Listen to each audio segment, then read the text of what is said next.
Hi, I'm Kaylin. For my first film critique, I am choosing Last Night in Soho. When I first went to see this movie in the theater, I had no idea what I was actually about to watch.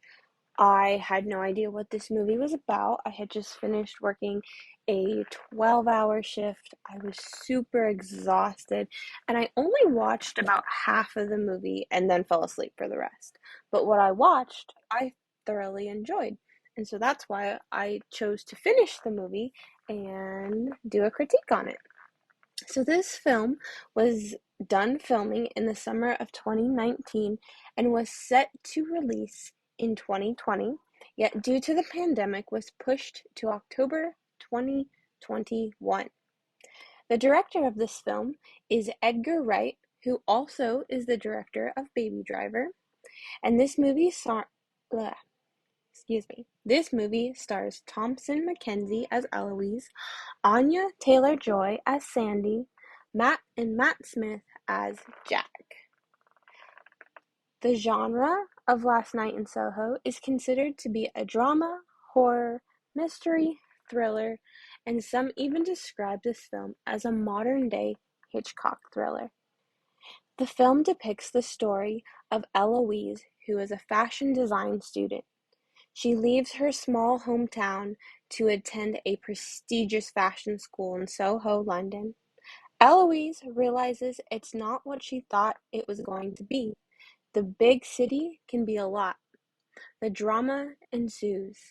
Eloise moves into a mysterious old house and is able to time travel back to 1960 London, following the life of a girl named Sandy, a want-to-be singer. Haunted by these dreams, Eloise discovers a murder mystery. And this film just oozes 1960s ambiance, even from the costumes to the setting, all the way down to the lighting. So let's move on. So let's first look at the costumes and wardrobes of this film. So we're following a fashion design student who just wants to create. That's her whole goal in life. And we see that very clearly in the first scene. She's wearing a homemade newspaper dress and she's excited about fashion. And this film is really different because it not only shows modern day fashion, but it also has 1950s fashion as well. So Audley Dix Mirox was the costume designer of Last Night in Soho, and she worked hard to depict current wardrobe styles to past 1960s styles. The film jumps back and forth between two time periods. The first big design piece, like I said, is the opening scene with the newspaper dress. And I think this design is used to help us get to know the character, Eloise. She's more simple. She enjoys handmade clothes, and she has this desire to just be a fashion student and is full of new ideas and so much creativity. And as the story goes on, so do the outfits. I think it shows that as the story goes on, Eloise tries to mimic Sandy, and she does so through her outfits. And I think this is just a representation that anybody can dress as Sandy. And I think the more that we get swept up into Sandy's story, the brighter the colors start to be with pinks and oranges. Even going as far as to change her appearance, Eloise just wants to look like Sandy, even in her wardrobe. A quote from the movieweb.com about Last Night in Soho states that the costumes help to emphasize the connectedness of the women in Ellie's life, how women need to support and help one another through the horrors they go through, and the place themes of strength and femininity within the subconscious of the audience. So just the designs of these costumes is really just connecting us, I think, together as women.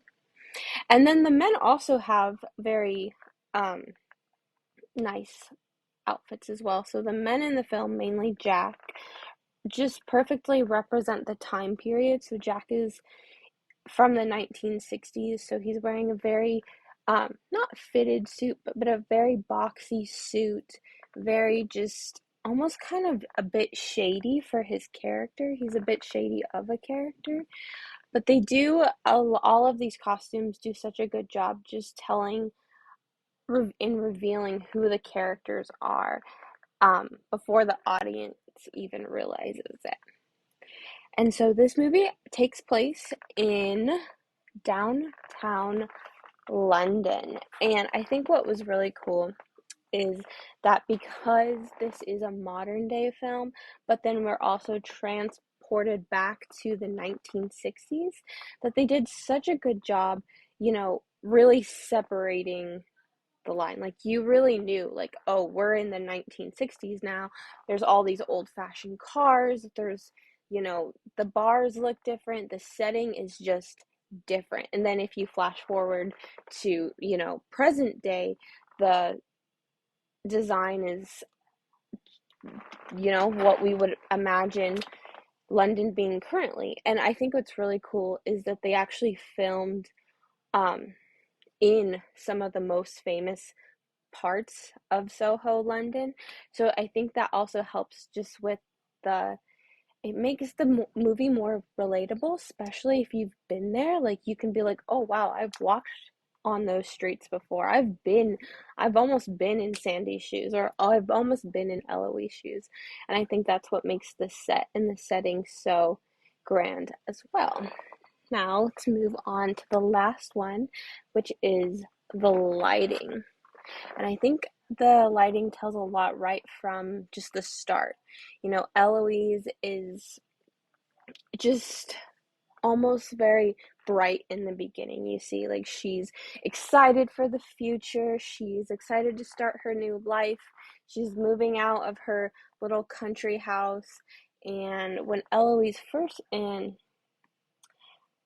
and then it kind of takes a darker turn. Like once she gets to London, she starts realizing, oh, London's not all it's cracked up to be, and the lighting very much changes. When she moves into her first apartment, we see the flashing of the blue lights from the French bistro, and I think this lighting is used to mimic kind of like police lights, and just that there might be oncoming trouble, and they use those blues and reds like throughout the entire film, just following just that there's trouble up ahead. And I thought that was really cool. So this movie did a fantastic job. I loved this movie. It did really good in theaters. It got a 76%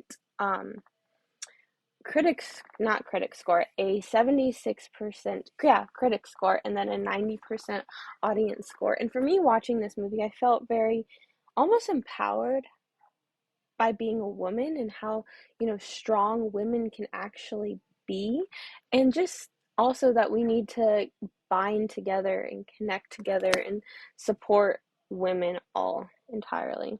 I thought this was a great movie. I can't wait to watch it again. Thank you so much.